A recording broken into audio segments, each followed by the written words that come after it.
The Art Connect app, a distraction-free space to connect, share and pray. Download today.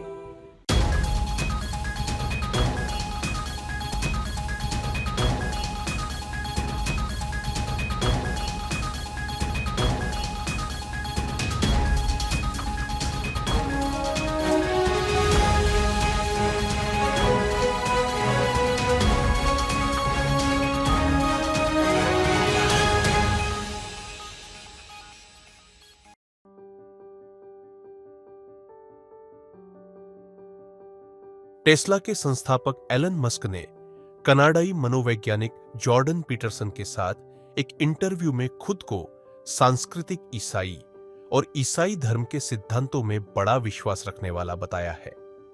Musk ने यीशु की शिक्षाओं को बुद्धिमान और अच्छा बताते हुए प्रशंसा की, क्षमा के मूल्य और दूसरा गाल आगे करने पर चर्चा करते हुए कहा कि ये सिद्धांत मानवता की खुशी में योगदान करते हैं। उन्होंने वर्तमान और भविष्य की पीढ़ियों के लिए खुशी को बढ़ावा देने में ईसाई सिद्धांतों के महत्व पर जोर दिया। उन्होंने परिणामों को पूरी तरह से समझे बिना अपने बेटे जेवियर के यौवन अवरोधकों के लिए कागजी कार्रवाई पर हस्ताक्षर करने, जागने वाले दिमाग के वायरस को दोषी ठहराने और परिणाम स्वरूप अपने बेटे को मृत घोषित करने के लिए भी खेद व्यक्त किया। प्रभु लाखों लोगों तक सुसमाचार फैलाने के लिए वैश्विक नेताओं और उद्यमियों का उपयोग जारी रखें। वे अपने धन और बुद्धि का उपयोग कई लोगों के जीवन को प्रभावित करने और दुनिया भर में सकारात्मक प्रभाव पैदा करने के लिए करें।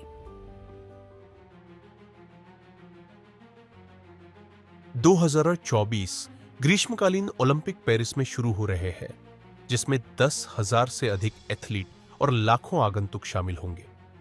अंतर्राष्ट्रीय मिशन बोर्ड की पेरिस टीम इस अवसर का उपयोग सुसमाचार को साझा करने के लिए कर रही है। उन्होंने 35 अमेरिकी चर्चों और अंतर्राष्ट्रीय साझेदारों के 300 स्वयंसेवकों को शामिल करते हुए 6 सप्ताह के आउटरीच कार्यक्रम आयोजित किए हैं। IMB पेरिस इस क्षण का उपयोग कई देशों तक पहुंचने के उद्देश्य से प्री ओलंपिक, ओलंपिक और पैरालंपिक गॉस्पेल आउटरीच कार्यक्रमों की मेजबानी करने के लिए कर रहा है। IMB टीम कार्यक्रमों की मेजबानी करना, आगंतुकों तक पहुंचना और यीशु मसीह के संदेश को फैलाने के इस अवसर का अधिकतम लाभ उठाना जारी रखती है। हमारे प्रभु यीशु IMB बोर्ड के लोगों को ओलंपिक में उपस्थित लोगों के साथ सुसमाचार साझा करने के लिए सक्षम करें। ये ओलंपिक आयोजन और सुसमाचार प्रभु के नाम की महिमा हो।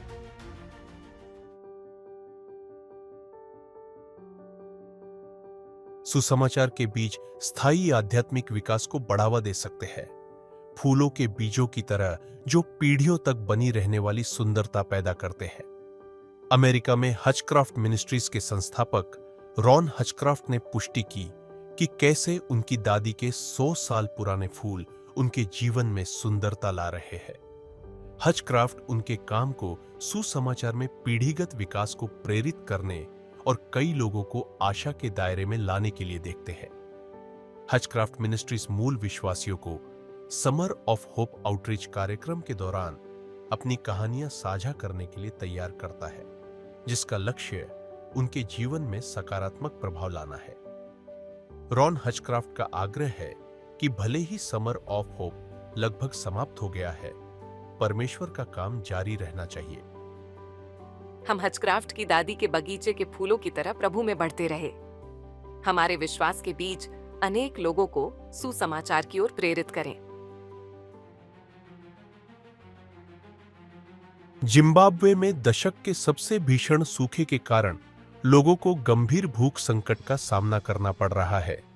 अमेरिकी चर्चों ने जिम्बाब्वे के लोगों को राहत प्रदान करने के लिए एक महत्वपूर्ण कदम उठाया है। न्याडायर कनेक्शन एक विश्वास आधारित गैर लाभकारी संगठन है, जिसकी स्थापना संयुक्त राज्य अमेरिका के पेंसिल्वेनिया में पिट्सबर्ग यूनाइटेड मेथोडिस्ट चर्चों द्वारा की गई है।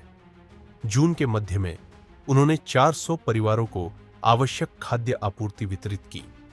उन्होंने अपने लक्ष्य को पार करते हुए दिसंबर तक समुदाय का समर्थन करने के लिए 110,000 अमेरिकी डॉलर जुटाए।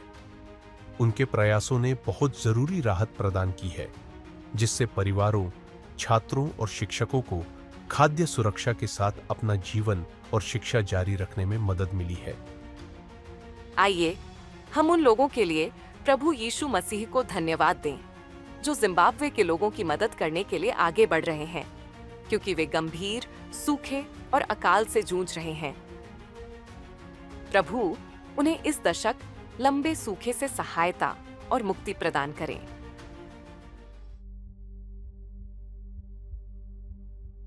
अमेरिका के मिशिगन में एक ईसाई मिनिस्ट्री सेट फ्री ग्लोबल के डायरेक्टर डेव मैकिन्टायर का कहना है कि कई ईसाई नेताओं के पास आत्मिक युद्ध में प्रशिक्षण की कमी है। वह बताते हैं कि थियोलॉजिकल कॉलेज अक्सर पादरी वर्ग को मिनिस्ट्री के इस महत्वपूर्ण पहलू के लिए तैयार नहीं करते। मैकिन्टायर, जिन्होंने पाया कि इस क्षेत्र में उनकी धार्मिक शिक्षा में कमी है, बाइबल सिद्धांतों को धार्मिक प्रशिक्षण में एकीकृत करने की वकालत करते हैं। पवित्र शास्त्र पर आधारित ये सिद्धांत पश्चाताप, क्षमा और विनम्रता पर केंद्रित है। मैकिन्टायर ने दुनिया भर के ईसाई नेताओं को ये महत्वपूर्ण कौशल सिखाने के लिए नए अवसरों के लिए प्रार्थना करने का आग्रह किया और इस बात पर जोर दिया कि यह बुरी आत्मिक शक्तियों से उबरने का समय है। प्रभु पादरियों और ईसाई आत्मिक नेतृत्व को आत्मिक युद्ध के लिए तैयार करें। वे बाइबल आधारित सिद्धांतों को अपने जीवन में शामिल करें और उन लोगों को ऐसा ज्ञान प्रदान करें जिनकी वे देखभाल करते हैं। Why we call it Ray of Hope? Because we believe prayer is that ray of hope in this dark world.